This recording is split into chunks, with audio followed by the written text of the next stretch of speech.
சென்னை புத்தக திருவிழா 2026 கவிப்பேரரசு வைரமுத்து அவர்கள் ஆற்றிய அற்புதமான கவித்துவமிக்க பேச்சின் முழுமையான தொகுப்பினை இதோ உங்களுக்காக வழங்கியிருக்கின்றோம். காதுகளை திறந்து கொள்ளுங்கள், உங்கள் கண்கள் என் கண்களோடு ஒட்டி இருக்கட்டும். உங்கள் இதயத்தின் துடிப்பும் எனது இதயத்தின் துடிப்பும் ஒரே அலைவரிசையில் இணையட்டும். நான் வள்ளுவரை பற்றி இங்கு பேச வந்திருக்கிறேன். வள்ளுவரை பற்றி பேசுவது அல்ல இந்த தலைப்பின் நோக்கம். வள்ளுவரை அறிஞர் என்றும் ஞானி என்றும் முனிவர் என்றும் கொண்டாடி கொண்டிருக்கிற, இதுவரைக்கும் நம்பிக்கொண்டிருக்கிற தமிழ் கூட்டத்திற்கு இல்லை இல்லை, வள்ளுவர் ஞானி மட்டுமல்ல, முனிவர் மட்டுமல்ல, அறிஞர் மட்டுமல்ல, ஒரு பேராசான் மட்டுமல்ல, ஒரு இனத்தின் வழிகாட்டி மட்டுமல்ல, வள்ளுவர் ஒரு கவிஞர் என்று நிறுவுவதற்கு நான் இங்கு வந்திருக்கிறேன். நண்பர்களே, ஏன் வள்ளுவரை கவிஞர் என்று நான் அழுத்தி சொல்கிறேன் என்றால், காதலை பாடுவது எளிது, கவிதை வந்துவிடும்.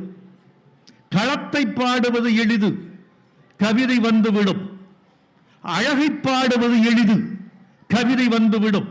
இயற்கை பாடுவது எளிது, கவிதை வந்துவிடும். அறம் பாடுகிறவனுக்கு கவிதை வருவது அரிது. அறம் அறம் என்பது ஒரு ஸ்டேட்மெண்ட், ஒரு வாக்கு மூலம். இதை செய்யாதே என்பது அறம், இதை செய் என்பது அறம். திருடாதே என்பது அறம், அறம் செய் என்பது அறம். இது ஒரு கட்டளை, இது ஒரு ஆர்டர் ஆர் ஸ்டேட்மெண்ட். ஆர்டர் அல்லது வாக்கு மூலம். இதை சொல்லுகிற பொழுது எப்படி கவிதை வரும்? திருக்குறளை பார்த்து நான் ஆச்சரியப்படுகிறேன். திருக்குறளை போல உலகத்தில் ஒரு நூல் தன்னை மட்டுமே நம்பி 2000 ஆண்டு இலங்குகிற நூல் ஒரே நூல் திருக்குறள் மட்டும்தான். ஏன் தெரியுமா தோழர்களே? உலகத்தில் மற்ற மெய்நூல்களெல்லாம் அரசை சார்ந்து இயங்கின, சமயத்தை சார்ந்து இயங்கின. சமயம் ஒரு நூலை தன் தோள்களில் தூக்கி வைத்துக் கொண்டது. அரசாங்கம் ஒரு நூலை தன் தோள்களில் தூக்கி வைத்துக் கொண்டது. கிரேக்க லத்தீன் மெய்நூல்களைத்தான் அமெரிக்க அரசாங்கம் தன் சட்டமாக்கி கொண்டது. கன்ஃபியூசியஸ் சொன்ன மரபுகளைத்தான் சீன அரசாங்கம் தன் அரச மதமாக்கி கொண்டது. விவிலியத்தின் பழைய ஏற்பாட்டைத்தான் யூதர்கள் தங்கள் சட்டமாக்கி கொண்டார்கள். திருக்குர்ஆனின் திருவசனங்களை இஸ்லாத் தனக்கு சட்டமாக்கி கொண்டது. பௌத்தத்தின் தம்மபதத்தில் இருந்து பல செய்திகளை எடுத்துக்கொண்டு அசோகர் அரசு சட்டமாக்கியது. மனுஸ்மிருதி, சாணக்கியரின் அர்த்த சாஸ்திரம், இந்த இரண்டையும் எடுத்துக்கொண்டு இந்துஸ்தானம் தனக்கு சட்டமாக்கி கொண்டது. இப்படி எல்லா நூல்களையும் அரசாங்கமும் சமயமும் ஆதரித்துக் கொள்ள என் ஆசான், என் பாட்டன் திருவள்ளுவனின் திருக்குறள் மட்டும் காற்றில் யாருடைய ஆதரவும் இல்லாமல் அனாதையாக அலைந்து கொண்டிருந்தது. ஒரு இலவம்பஞ்சை போல, காற்றில் பறக்கிற காகிதத்தை போல, ஒரு அரசன் சருகை போல காலந்தோறும் 2000 ஆண்டுகளாய் திருக்குறள் அனாதையாக இருந்தது. அப்படி அனாதையாக இருந்தும் கூட இன்று உலக அறிவுக்கு தலைமை தாங்குகிற வல்லமை எங்கள் திருக்குறளுக்கும் திருவள்ளுவருக்கும் உண்டு என்பதுதான் உண்மை. நான் மீண்டும் சொல்கிறேன், அழகை பாடுவது எளிது. பாரதி அழகை பாடுகிற போது கவிதை கொட்டுகிறது. தன் காதலியை பார்க்கிறான், வானத்தை பார்க்கிறான். பூமியில் நீ இருக்கிறாய், நீ வானத்திலும் இருக்கிறாய். இது கவிதையாகி விடுகிறது. பெண்ணே, உன்னை பூமியில் பார்த்தேன், சற்றே அண்ணாந்து பார்த்தேன், அங்கும் நீதான் இருக்கிறாய். சுட்டும் விழிச்சுடரான் கண்ணம்மா சூரிய சந்திரரோ. நான் கீழே உன் கண்களை பார்த்தேன், மேல வானத்தை பார்த்தேன். சுட்டும் விழிச்சுடர்தான் கண்ணம்மா சூரிய சந்திரரோ, வட்டக்கரிய விழி கண்ணம்மா வானக்கருமை கொல்லோ, பட்டுக்கருணியில புடவை பதித்த நல்வயிரம் நட்ட நெடுதிசையில் தெரியும் நட்சத்திரங்களடி. காதலியை பார்க்கிற போதும் இயற்கையை பார்க்கிற போதும் சொல் சுதி சேர்கிறது, கவிதை லயம் கூடுகிறது. அழகை பாடுகிற போது ஒருவன் கவிஞராகி விடுகிறான். நிலாவை பார்க்கிறார் பாரதிதாசன். நிலாவை பார்க்கிற போது அவருக்கு தோன்றுகிற வியப்பு, ஷெல்லி பாடாத அழகு, கீட்ஸ் பாடாத அழகு, பைரன் பாடாத அழகு, எஸ்ரா பவுண்ட் பாடாத அழகு. இந்த அழகையெல்லாம் பாவேந்தர் பாரதிதாசன் ஒரு பாட்டுக்குள் கொண்டு வருகிறார். நீலவான் ஆடைக்குள் உடல் மறைத்து நிலவென்று காட்டுகிறாய் ஒளிமுகத்தை. ஏ நிலவே, நீ முகம் மட்டும்தான் காட்டுகிறாய், வட்டமாக தெரிகிறது, உடல் எங்கே? நீலவானம் என்ற துணிக்குள்ளே உன் உடலை மறைத்துக் கொண்டாயா? நீலவான் ஆடைக்குள் உடல் மறைத்து நிலவென்று காட்டுகிறாய் ஒளிமுகத்தை. கோலம் முழுதும் ஏன் ஏன் உன்னை மறைத்துக் கொண்டாய்? இந்த முகத்தை பார்த்தே இந்த உலகம் இந்த கிறுக்கு பிடித்து அலைகிறதே. ஒருவேளை உன் முழு உடலை முழு அழகை காட்டிவிட்டால் காதல் கொள்ளையிலே இவ்வுலகம் சாபோ, வானச்சோலையிலே பூத்த தனிப்பூவோ, நீதான் சொக்கவில்லி பார்க்குடவோ, அமுத ஊற்றோ, காலை வந்த செழும்பருதி. இதான் அற்புதம், அற்புதம். காலை வந்த செழும்பருதி கடலில் மூழ்கி, காலையில சூரியன் வந்தது, மாலையில அது மறைந்து விட்டது. சூரிய சூடு தணிக்க அந்த சூரியன் கடலுக்குள் மூழ்கி மாலையிலே நிலாவாக வந்து விட்டதா? இப்படி பாடுவது அழகு, இப்படி பாடுவது எளிது.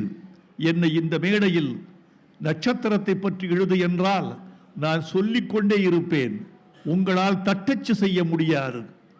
காற்றை பற்றி ஒரு கவிதை எழுது என்றால் சொல்லிக்கொண்டே இருப்பேன், நீங்கள் சுருக்கெழுத்தில் தான் எழுத வேண்டும். இது பாடுவது எளிது. அறம்பாடும் போது ஒருவன் கவிஞராக இருப்பது கடிது தோழர்களே. அதைத்தான் எங்கள் திருவள்ளுவர் என்ற பேராசான் செய்திருக்கிறார்.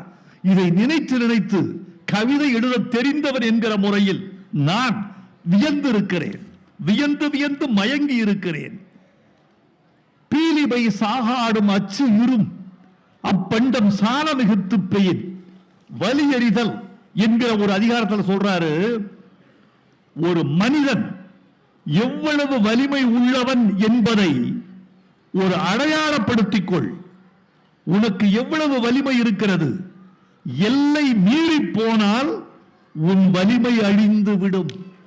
எல்லை மீறி போனால் உன் வலிமை அழிந்து விடும். எப்படி? மயில் தோகை இருக்கிறதே, மயில் தோகை மிக மெல்லியது, மிக மெல்லியது.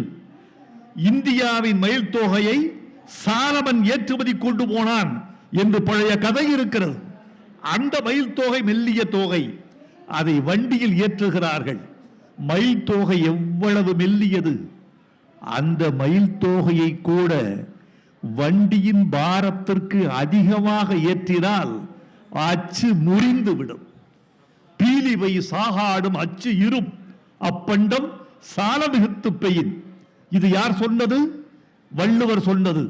ஒரு பக்கம் வலிமையை சொல்லுகிறார், இன்னொரு பக்கம் பீலியை சொல்லுகிறார்.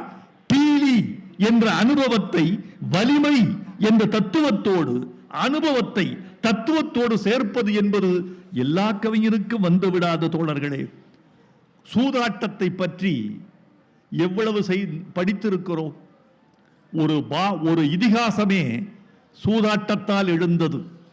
நளவெண்பா சூதாட்டத்தால் எழுந்தது. மகாபாரதம் சூதாட்டத்தில் எழுந்து போரில் முடிந்தது. அந்த சூதுக்கு தமிழன் அடிபணிந்து விடக் கூடாது. சூது என்ற வழக்கத்திற்கு தமிழன் மட்டுமல்ல, மனிதன் அடிபணிந்து விடக் கூடாது என்று சொல்ல வருகிற வள்ளுவர் ஒரு உவமையை சொல்லுகிறார். உவமை சொல்லுவதில் நான் படித்த உலக கவிதைகளில் யாருக்கும் இழைத்தவர் அல்ல நம்முடைய வள்ளுவ பேராசான். ஷேக்ஸ்பியருடைய ஒரு வரியை உலகமெல்லாம் மேற்கோள் காட்டுவார்கள். கிங் லியர் என்ற நாடகத்தில் கார்டீலியா என்ற பெண் அழுகிறாள். அவள் அழுது கொண்டே புன்னகைக்கிறாள்.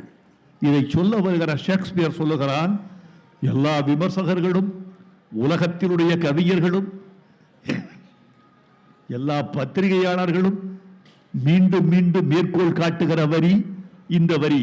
கார்டீலியா அழுது கொண்டே புன்னகைக்கிறாள், புன்னகைத்துக் கொண்டே அழுகிறாள்.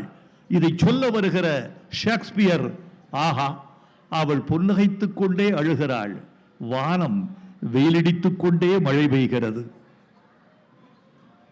அழகுதான். இதெல்லாம் போகிற போக்கில் எங்கள் கவியர்கள் சொல்லிவிட்டு போவதுதான்.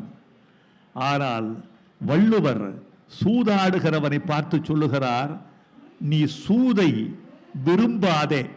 இது சாதாரணம், இது ஒரு அறம். சூதை விரும்பாதே, இது வரைக்கும் ஒரு புலவன் சொல்ல முடியும். அடுத்த கவிஞராகிறார், அடுத்த எட்டில், அடுத்த பாய்ச்சலில், அடுத்த வீச்சில் கவிஞராகிறார் எங்கள் திருவள்ளுவர். வேண்டற்க சூதினை, சூதை விரும்பாதே, வென்றிடினும், அப்பா, ஜெயிச்சாலும் சூதை விரும்பாதே. இதுக்கு கிளைமாக்ஸ் அப்புறம் போறார். ரொம்ப இங்கு வந்திருக்கிற தமிழர்கள், நான் இந்த கூட்டம் குறைவு என்று சொன்னதை இப்போது திருப்பி யோசித்து பார்க்கிறேன். இங்கிருக்கிற ஒவ்வொருவரும் 100 தமிழர்களுக்கு ஈடானவர்கள். இங்கிருக்கிற ஊடகங்கள் ஒவ்வொன்றும் 10,000 பேர்களுக்கு ஈடானது. இந்த ஊடகங்களின் முன்னால் ஒவ்வொருவரும் 100 பேராக தெரிகிற உங்களுக்கு முன்னால் நான் பேசுகிற போது தமிழர் சாதியின் குறுக்கு வெட்டு தோற்றத்தோடு நான் சம்பந்தப்பட்டிருக்கிறேன் என்று கருதி கொண்டு பேசுகிறேன். வேண்டற்க சூதினை வென்றிடினும், நீ ஜெயிச்சா கூட சூதை விரும்பாதே. அந்த வெற்றி எப்படிப்பட்டது தெரியுமா? வென்றது போல் காட்டி உன்னை கொன்றுவிடும் சூது. எப்படி தெரியுமா? எப்படி தெரியுமா சொல்றாரு? தூண்டில் போடுகிறான் மீனுக்கு. அந்த தூண்டில் இரும்பின் நுனியில் ஒரு புழுவை மாட்டி வைத்திருக்கிறான். புழு என்று கருதி இரையை தேடி மீன் வருகிறது. புழுவுக்கு பதிலாக இரும்பை தின்று விடுகிறது. வேண்டற்க சூதினை வென்றிடினும், வென்றதும் தூண்டிற் பொன் மீன் விழுங்கியற்று. தூண்டில் இருக்கக்கூடிய புழுவை மாறாக புழுவை போடுது. முதல் வெற்றி புழுவை சாப்பிட்டது மாதிரி இருக்கும். அடுத்து சூது எங்க கூட்டு போகும் தெரியுமா? அந்த தூண்டில் முள்ளுக்கு கூட்டிட்டு போயிடும். ஒன்ன வேண்டற்க சூதினை வென்றிடினும், வென்றதும் தூண்டிற் பொன் மீன் விழுங்கியற்று. என்ன இதை படிச்சுட்டுங்க, நான் ஒரு 14 வயதில் இந்த குறளை படித்திருப்பேன். உரை எழுதும் போது இந்த இடத்தில் நான் உட்கார்ந்து விட்டேன். என்னடா ஞானி இவன்! எப்படிப்பட்ட தமிழ் பரம்பரையில் நாம் பிறந்திருக்கிறோம். நான் தமிழனாக பிறந்ததற்காக பல முறை வெட்கப்பட்டிருக்கிறேன். ஆனால் வள்ளுவன் என்ற ஒரு பெருமையை நினைக்கிற போது எல்லா வெட்கங்களும் துடைக்கப்பட்டு விடுகின்றன. என் உயரம் கூடி வருகிறது, என் தோள் அகலம் பெறுகிறது, என் மார்பு விரிகிறது, என் மானம் உயர்கிறது, என் ஞானம் வளர்கிறது என்று சொல்ல வேண்டும் என்று ஆசைப்படுகிறேன். ஒருத்தரை எப்படி மதிப்பிடுவீர்கள்? ஒருவரை எப்படி மதிப்பிடுவீர்கள் நீங்கள்? ஆள் கோட்டு சூட்டும் போட்டிருக்கிறான், நல்ல மீசை வைத்திருக்கிறான், நல்ல டை கட்டி இருக்கிறான், ரோலக்ஸ் வாட்ச் கட்டி இருக்கிறார், ஒரு மான்பிளாக் பென் பேனா வைத்திருக்கிறார், டை கட்டி இருக்கிறார், இவள் பட்டுப்புடவை கட்டி இருக்கிறாள், எல்லாம் செய்திருக்கிறாள், தங்க நகை அணிந்திருக்கிறாள். எதை பார்த்து நீங்கள் ஒருவரை மதிப்பிடுவீர்கள்? இது வள்ளுவன் காலத்தில் மட்டுமல்ல தோழர்களே. இப்ப நான் சொல்ற கருத்து, மனிதன் ஜாதி, மனித ஜாதியின் கடைசி ஆண் இருக்கும் வரை கடைசி பெண் இருக்கும் வரை, மனித குலத்தின் உயிர் இருக்கும் வரை இந்த திருக்குறள் நிலைக்கும் என்பது என்னுடைய கருத்து. உருவத்தை கண்டு எடை போடாதே, செயலை கண்டு எடை போடு. செயல், ஒரு மனிதனின் உண்மையான உருவம் என்பது செயல். அவன் முகம் என்பது செயல், அவன் குணாதிசயம் என்பது செயல். செயலை வைத்து ஒருவனை நீங்க மதிப்பிட வேண்டும். அதுக்கு சொல்றாரு அம்பு. வள்ளுவர் சொல்றார், கவிஞர் வள்ளுவர் வராரு பாருங்க. அம்பு நேரானது, யாழ் வளைந்தது. நேரான அம்பு சிறந்ததா, வளைந்திருக்கிற யாழ் சிறந்ததா? அம்பு நேர இருக்கு, ஆனால் அது உயிர் பிடிக்கும் ஆயுதம். யாழ் வளைந்திருக்கு, அது இசையின் ஜீவிதம். நேரான அம்பு உயிர் பிடிக்கும், வளைந்திருக்கும் யாழ் இசை கொடுக்கும். கணை கொடிது, கணை கொடிது, யாழ் கோடு செவ்விது. கணை நேராக இருக்கிற கணை கொடுமையானது, யாழ் கோடு செவ்விது. யாழின் வளைந்திருக்கிற வடிவம் இனியது, நல்லது. அதனால் என்ன செய்யணும்னா, அங்கு அன்ன வினைபடுபாலால் குழல். அம்பு நேராக இருந்தாலும் உயிர் குடிக்கிறது, கெட்டது. யாழ் வளைந்திருந்தாலும் இசை கொடுக்கிறது, அது வளைந்திருக்கிறது, ஆனாலும் இனிமை தருகிறது. அதனால் நேராக இருக்கிறான் ஒருவன் என்று நம்பி விடாதே. ஒருவன் வளைந்திருக்கிறார் என்று மாற்றுத்திறனாளியை நீ தள்ளிவிடாதே. வளைந்தவன் நல்லவனாக இருப்பான், நிமிர்ந்தவன் தீயவனாகவும் இருப்பான். நிமிர்ந்தவன் எல்லாம் தீயவன் அல்ல, வளைந்தவன் எல்லாம் நல்லவன் அல்ல. நிமிர்ந்தவனிலும் கெட்டது உண்டு, வளைந்தவனிலும் நன்மை உண்டு. இப்படி ஒரு அழகு செய்கிறார். நண்பர்களே, 2000 ஆண்டுகளாக தமிழ் குடியில் ஒரு குரல் ஓடிக்கொண்டே இருக்கிறது.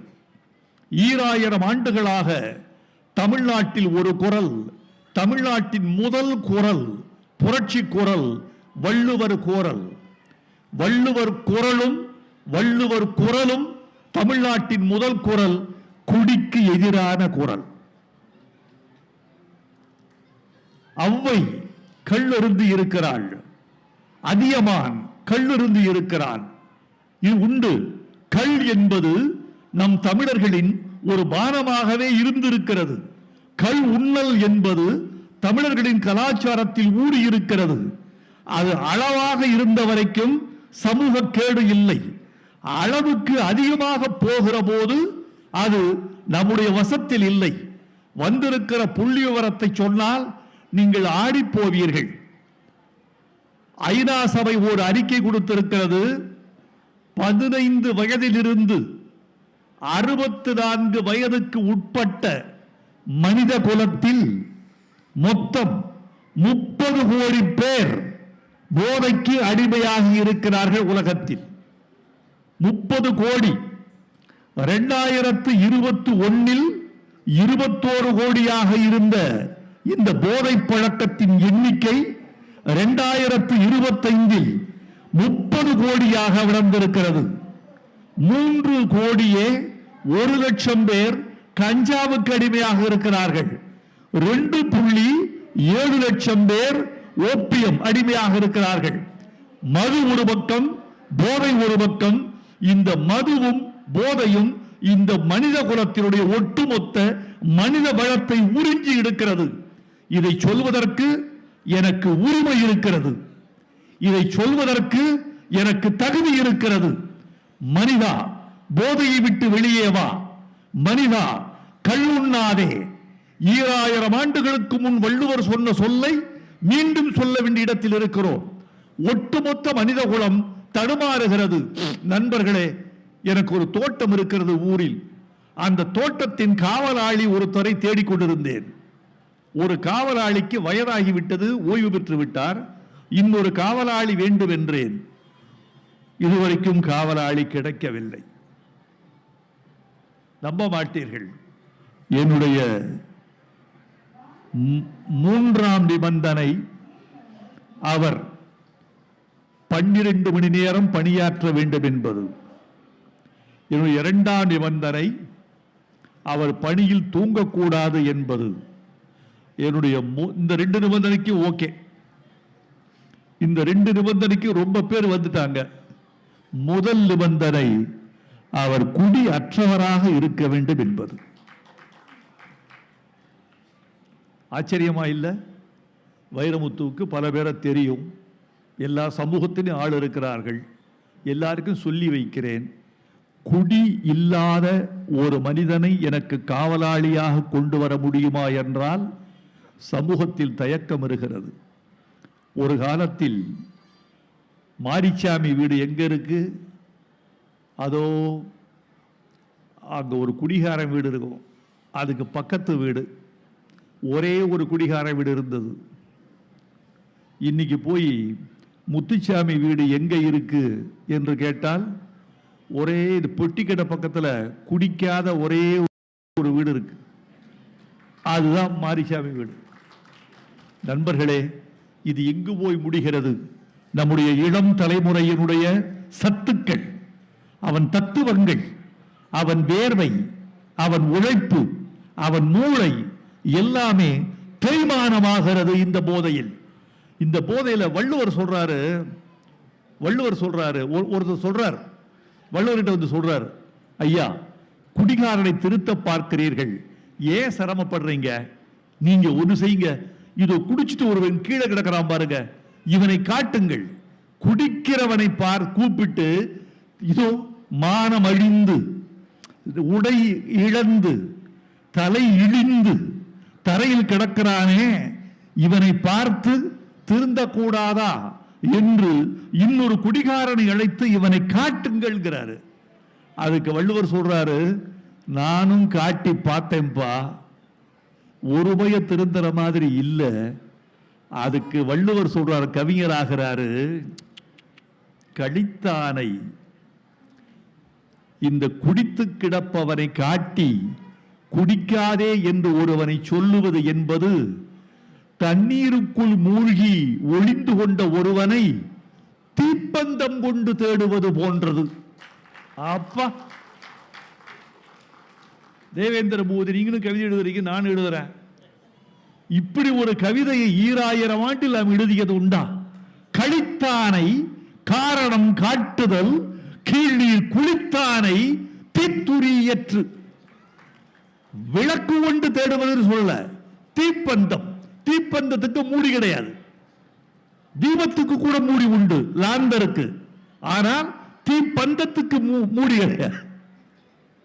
கழித்தானை காரணம் காட்டுதல், கீழ்நீர் குளித்தானை தீத்துரியற்று என்று அப்படி சொல்லுகிறார். நண்பர்களே, பாலியல் தொழிலை கண்டித்த முதல் பெரும் கவிஞன் இந்தியாவில், தமிழ்நாட்டில் நம்மவர் தான். நான் அர்த்த சாஸ்திரம் படித்திருக்கிறேன். அர்த்த சாஸ்திரத்தில் வருகிறது, வெளிநாட்டிலிருந்து தூதுவர் வந்திருக்கிறார் என்றால் அவருக்கு வேண்டியதை செய்து கொடு, மது கொடு, இறைச்சி கொடு, அவன் விரும்பிய பெண்ணை பரிசு கொடு. அர்த்த சாஸ்திரத்தில் எங்க திருக்குறள் நாகரிகத்தின் உச்சம், பண்பாட்டின் உச்சம், அறிவின் உச்சம், மனித மாண்பின் உச்சம். அவர் பரத்தமையை கண்டிக்கிறார். இதை விட பரத்தமையை கண்டித்து ஒரு அனுபவத்தை சொன்னவர் யாரும் இல்லை. அறியாத பெண்ணோடு எப்படி நீ மோகிக்கிறாய், எப்படி தழுவுகிறாய், எப்படி உரையாடுகிறாய்? ஒரு ஆணும் பெண்ணும் கூடுவதற்கு மிக மிக முக்கியமானது ஒருமித்த உணர்ச்சி. ஆண் உணர்ச்சியோடு பெண் ஒத்து போகவில்லை என்றாலும், பெண்ணின் உணர்ச்சியோடு ஆண் ஒத்து போகவில்லை என்றாலும் அது ஒருதலை காமம், ஒருவர் மட்டும் இயங்குவது. பால் உணர்ச்சி என்பது இருவரும் சேர்ந்து இயங்குவது. ஒருவர் மட்டும் இயங்குவதற்கு பெயர் காமம் அல்ல, காதலும் அல்ல, கலவியும் அல்ல. ஆனால் பரத்தமை கொண்டவள், ஆனால் உன்னோடு உறவாடுகிறாள், நீ அவளோடு உறவாடுகிறாள். இது எப்படி தெரியுமா இருக்கிறது? ஒரு பரத்தையை பற்றி ஒரு பேட்டி எடுத்தார்கள். அந்த பரத்தையை பற்றி எடுத்த பேட்டியில் அந்த நேரத்தில் நீ சுகிக்கிறாயா இல்லை வெறுக்கிறாயான்னு ஒரு கேள்வி. ஒரு பாலியல் தொழிலாளியை பற்றி கேள்வி. அந்த நேரத்தில் நீ சுகிக்கிறாயா வெறுக்கிறாயா? ஒரு பாலியல் தொழிலாளி சொன்ன பதில், அந்த நேரத்தில் நான் சுவரில் ஓடுகிற பல்லியை வேடிக்கை பார்த்து கொண்டிருப்பேன். எனக்கு இதுல ஈடுபாடு இல்லை. ஈடுபாடு இல்லாத ஒன்றில் எப்படி நீ இணைகிறாய்? எப்படி கலப்பாய்? எப்படி கரைவாய்? ஒரு கலத்தல் என்பது கரைதல், இடைதல், உருகுதல், உறைதல், இரண்டு மற்று ஒன்றாகி போதல், இரண்டு தேகங்கள் ஒன்று கூடி ஒரே உயிராய் ஒரே உடலாய் ஆகி போகுதல். வள்ளுவர் சொல்றாரு, இங்க வர்றாரு கவிஞர் வள்ளுவர். பொருட்பெண்டிர் பொய்மை முயக்கம், பொருள் வாங்கி கொள்கிற பரத்தையோடு நீ கொள்கிற பொய்யான தழுவல் என்பது எதை போன்றது? அங்கதான் வருது கவிதை. இந்த பொய்யான முயக்கம் எதை போன்றது? வள்ளுவர் சொல்றார், இருட்டில் இருட்டில் முகந்தெரியாத பிணத்தை தழுவுவது போன்றது. இருட்டில் முகந்தெரியாத பிணத்தை தழுவுவது போன்றது. எப்பா, இதை நான் ஒருத்தட்ட சொன்ன, ஒரு பெரியவர்கிட்ட, ஒரு 80 வயது பெரியவர்கிட்ட சொன்னேன். இந்த குரலை இப்படி இல்லாம வள்ளுவர் சொல்லி இருக்காரு. அவங்களுக்கு இந்த அறம்பொருள் அது மட்டும் தெரியுது, இது தெரியல. இதையும் வள்ளுவர் சொல்லி இருக்கார். இதுல ரொம்ப முக்கியமான கருத்து, இருட்டறையில் பிணந்தழியற்று அப்படி இருந்தா அதுல கொஞ்சம் பொருள் இருக்கு. இருட்டறையில் தன் தந்தையின் பிணத்தை தழுவுதல் உணர்ச்சி இருக்கும், தாயின் பிணத்தை தழுவுதல் உணர்ச்சி இருக்கும், தமையன் பிணத்தை தழுவுதல் உணர்ச்சி இருக்கும், அழலாம். ஏதில் பிணம்? முகந்தெரியாத, பெயர் தெரியாத, பால் தெரியாத. நான் சேர்த்துக்கிட்டேன் இதை. அந்த பிணம் ஆனா பெண்ணா அதுவும் தெரியவில்லை. ஏதில் பிணம்? பெயரற்ற, முகமற்ற, பால் தெரியாத ஒரு பிணத்தை இருட்டறையில் தழுவுவது போன்றது பரத்தையோடு ஒருவர் இன்பம் துய்ப்பது. இதைவிட உலகத்தில் எந்த கவிஞன் சொல்லி இருக்க முடியும்? எந்த அறிஞன் சொல்லி இருக்க முடியும்? திருவள்ளுவருக்கு இந்த ஒரு குறளுக்காக நீங்கள் கரவொலி செய்யுங்கள். 2000 ஆண்டுகளுக்கு பின்னால் வள்ளுவன் காதில் இது எட்டட்டும் என்று நினைக்கிறேன். அவருடைய காமத்துப்பால் எல்லாமே கவிதை, இன்பத்துப்பால் முழுக்க கவிதை. சொல்றா ஒருத்தி, உங்க கணவர் வந்துகிட்டு இருக்காரு. எதுக்கு வந்துகிட்டு இருக்காரு? மனைவி கேட்கிறா. என்ன அழகுங்க, நாடகம். திருவள்ளுவரை இன்னும் யாரு சரியா படிக்கலைங்க. சும்மா விளம்பரம், வியாபாரம், சும்மா எல்லாரும் சொல்றாங்க, நம்மளும் சொல்லுவோம். ஜனகணமனுக்கு எத்தனை பேருக்கு அர்த்தம் தெரியும்? தமிழ் தாய் வாழ்த்துக்கே தெரியாது. ஜனகணமன எத்தனை பேருக்கு அர்த்தம் தெரியும்? ஆனா ஜனகணமன கைதிட்டுகிற நண்பர் உணர்ந்து இருக்கிறார், உணர்ந்து கைதிட்டுகிறார். ஜனகணமன என்றால் என் மனதில் பதிவாகி போன ஒலி கூட்டம். அந்த ஒலி கூட்டத்தை என்னால் திருப்பி சொல்ல முடியும், பொருள் தெரியாது. தமிழ்த்தாய் வாழ்த்தும் ஒலி கூட்டமாகி விடுகிறது. தமிழ்த்தாய் வாழ்த்துக்கும் தேசிய கீதத்துக்கும் பொருள் தெரிந்து கொண்டு பாடுகிற போதுதான் எழுதிய கவிஞனுக்கு மரியாதை, பாடுகிற நமக்கும் மரியாதை என்பதை மறந்து விடாதீர்கள் நண்பர்களே. எனவே திருக்குறளை இன்னும் நீங்கள் படிக்கவில்லை, படிக்க வேண்டும். ஆசிரிய பெருமக்கள் நயம் சொல்லிக் கொடுங்கள். சொல்லுக்கு சொல் சொல்லிக் கொடுப்பதை விட சொல்லுக்கு பின்னால் இருக்கும் பெரும்பொருளை எங்கள் பிள்ளைகளுக்கு சொல்லிக் கொடுங்கள். ஆசிரிய பெருமக்களே, உங்களை விரும்பி வேண்டி கேட்டுக் கொள்கிறேன்.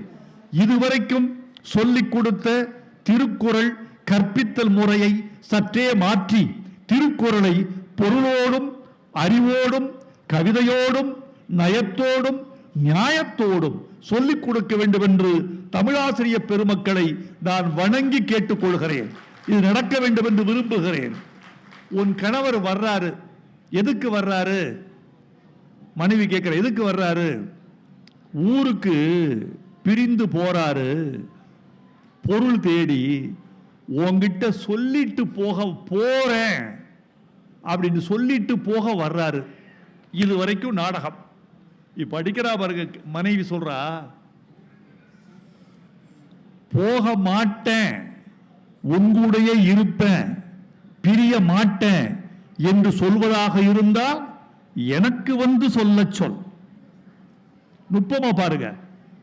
போக மாட்டேன், இங்கேயே இருக்கேன், பிரிய மாட்டேன் என்று சொல்வதாக இருந்தால் எனக்கு வந்து சொல்ல சொல். இல்ல போகத்தான் போறேன் என்று சொன்னால் அவர் திரும்பி வரும்போது யார் உயிரோடு இருப்பார்களோ அவர்களுக்கு சொல்லி சொல்.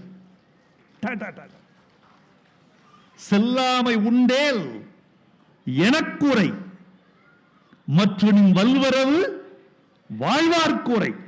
யார் உயிரோடு இருப்பார்களோ அவர்களுக்கு போய் சொல், எனக்கு சொல்லாதே. இது வள்ளுவர். காளிதாசன் சொல்லாதது, கம்பன் சொல்லாதது. எனக்கு ஒரு திருக்குறள் எழுதியிருக்கிறேன் முன்னுரையில். ஒரு பெரிய தமிழுக்கு ஒரு தவக்குறைவு இருந்திருக்கிறது. தமிழ் ஒரு தவக்குறைவு செய்திருக்கிறது. என்னவென்றால், திருவள்ளுவரை மட்டும் ஒரு காவியம் எழுதச் சொல்லி தமிழ் ஆணையிட்டிருந்தால் அது உலகத்தை வெல்லுகிற காவியமாக இருந்திருக்கும். அவ்வளவு கவிதை ஆற்றல் வள்ளுவருக்கு வாய்த்திருக்கிறது. இல்ல. அப்புறம் இங்க பாருங்க, விண்மீன்களை முட்டாள்கள் என்று திட்டுகிறார் வள்ளுவர். யாருக்காவது தோணுமா? விண்மீன்களே, நீங்கள் முட்டாள்கள், ஏன் துடிக்கிறீர்கள், ஏன் கண்ணடிக்கிறீர்கள்? ஓஹோ, ஒரு பெண் இருக்கிறாள், அழகிய பெண், பக்கத்தில் நிலா இருக்கிறது. இதில் எது நிலா, எது அவள் முகம் என்று கண்டுபிடிக்க முடியவில்லை. அதனால் நீங்கள் கண்ணடித்து கலங்குகிறீர்கள். உங்களுக்கு தெரியல எது நிலா எது முகம்னு தெரியல, மின்னிக்கிட்டே இருக்கிறீங்க, கண்டுபிடிக்க முடியல. இது வள்ளுவருடைய ஒரு குறள். அடுத்த குறள்ல விடை சொல்றார். முகனும் மதியும் முகனும் அறியா பதியில் கலங்கிய மீன். அது வரைக்கும் வர்றாரு. அப்புறம் சொல்றாரு, இது கூட தெரியலையா உங்களுக்கு? இதுல எது நிலா எது முகம் தெரியலையா? நிலா தேஞ்சு தேஞ்சு வளரும். என் அழகு கண்ணு முகம் தேயவே தேயாது. விண்மீன்களே, உங்களுக்கு அறிவில்லையா? நிலா தேய்ந்து தேய்ந்து வளரும், என் அழகு கண் தேய மாட்டாள். இது ஒரு சாட்சி போதுமா? இன்னொரு சாட்சி வேண்டுமா? இன்னொரு சாட்சி சொல்றேன். என்ன சாட்சி?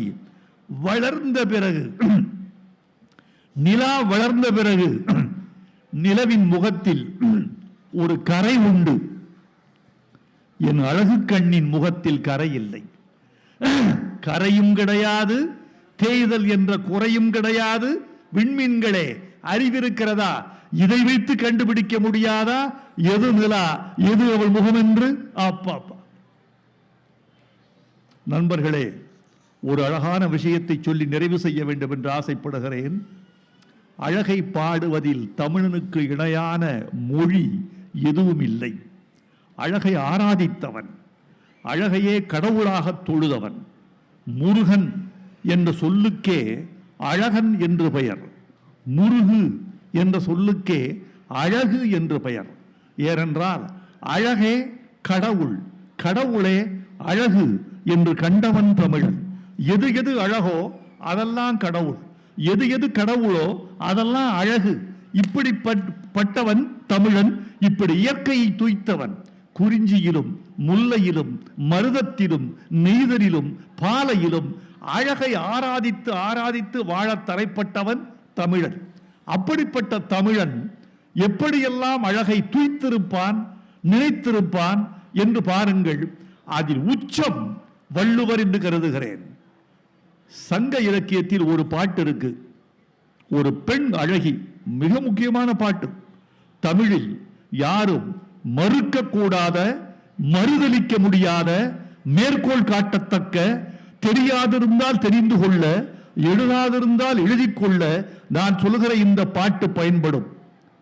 பெண்ணே, ஏன் வெளியே வந்த? தண்ணீர் எடுக்க குடத்தோடு ஏன் ஆற்றுக்கு போனாய்? அங்க பார், 4 பேர் மயக்கம் போட்டு விழுந்து கிடக்கான், இங்க ரொம்ப பேர் செத்து கிடக்கான். நாட்டில் அவன் பைத்தியம் பிடிச்சிருச்சு தெருவில். எப்படி நீ இந்த அழகை வைத்துக் கொண்டு எப்படி சொல்லாம கொல்லாம நீ வீதி விடியா வர்ற? யார் மேல தப்பு? உன் மேல தப்பா? இல்ல. இது நடக்கும் என்று தெரிந்தும் கூட உன்னை வெளியே விட்டார்களே உங்கள் பெற்றோர்கள், தாய் தந்தையர், அவர்கள் மீது தவறா? உன் மீதும் தப்பு இல்ல, நீ வெளியே வந்துட்ட. உன்னை வெளியே விட்டாங்க அப்பா அம்மா, அவங்க மேலேயும் தப்பு இல்ல. பிறகு யார் மேல தப்பு? அரசன் மீது தப்பு. அடப்பாவி, ஒரு பெண் வீதி வழி போகிறாள், பைத்தியம் பிடித்து அலைகிறார்கள் இளைஞர்கள், விழுந்து மயக்கம் அடைகிறார்கள். அரசனுக்கும் இதுக்கும் என்ன சம்பந்தம்? புலவன் சொல்றான், ஒரு மத யானை, ஒரு யானைக்கு மதம் பிடித்து விட்டது. அந்த மத யானை ஆற்றுக்கு தண்ணீர் குடிக்க செல்கிறது. அப்படி சென்றால் மத யானை வருகிறது, எல்லாம் கதவை சாத்திக் கொள்ளுங்கள், மத யானை வருகிறது, எல்லோரும் கதவை சாத்திக் கொள்ளுங்கள், மத யானை வருகிறது, வீதியில் யாரும் நடமாடாதீர்கள் என்று பறைய அறிவித்த பிறகுதான் மத யானையை ஆற்றுக்கு அழைத்து செல்வார்கள். அது அரசனுடைய கடமை. அப்படி இந்த பெண் வெளியே வர்றா என்று பறையறிக்கவே விட்டே ராஜா, நீதாப்பா தப்பு. மத யானை வருவது பறை அறிவிக்கிறாயே, இந்த மத யானை அழகு கொண்ட இந்த பெண் இவள் வீதி வழி போகிற போது இத்தனை விபத்துகள் நடக்கும் என்று தெரியாமல், பறை அறிவிக்காமல் விட்ட அரசனே, நீதான் தவறுடையவன், நீயும் தவறில்லை. நின்னை புறங்கடை போதரை விட்ட நுமரும் தவறிலர். நிறையடி கொள்யானை நீர்க்கு விட்டாங்கு, நிறையடி கொள்யானை நீர்க்கு விட்டாங்கு, பறையறைந்து அல்லது செல்லற்க வென்னா இறையே தவறுடையான், அரசனே தவறுடையவன். ஒருத்தி அழகி என்பதை அரசன் மீது பழி போட்டு எப்படியெல்லாம் சொல்லி இருக்கிறான் தமிழன். என்ன அழகு! இந்த கோட்டோவியத்துக்கு இணையாக வேறொரு ஓவியம் இருக்க முடியுமா? இவர்களை எல்லாம் நம்ம திருவள்ளுவர் என்ற தாடிக்காரன் தாண்டி விடுகிறான். திருவள்ளுவர் என்ற தாடிக்காரன் தாண்டி விடுகிறான். அதோ போகிறாளே ஒரு பெண், அழகி, 16 வயது பெண், வாலிப வாழிப்பு உள்ளவள். அவள் கண்கள் குவளைப்பூ, காது வள்ளைப்பூ, மூக்கு எட்பூ, தனங்கள் தாமரைப்பூ, விரல்கள் காந்தல் பூ, நெஞ்சிலே தாமரைப்பூ. அழகி, இவள் ஏன் இறந்துவிடப் போகிறாள்? அவள் அனிச்சப்பூவை சூடிக்கொண்டாள், இறந்துவிடப் போகிறாள். அனிச்சப்பூ என்ன நச்சுப்பூவா? நோப்பக்குழையின் அனிச்சம், முகம் திரிந்து நோப்பக்குழையின் விருந்து. அவள் மென்மையான பூவாயிற்றே. அனிச்சப்பூவை சூடியதனாலா அவள் இறந்து போவாள்? இல்லை இல்லை, அனிச்சப்பூவை காம்பை கிள்ளாமல் சூடிக்கொண்டாள். அந்த காம்பின் எடை தாங்காமல் இடை முறிந்து விட போகிறது, இறந்து விட போகிறாள்.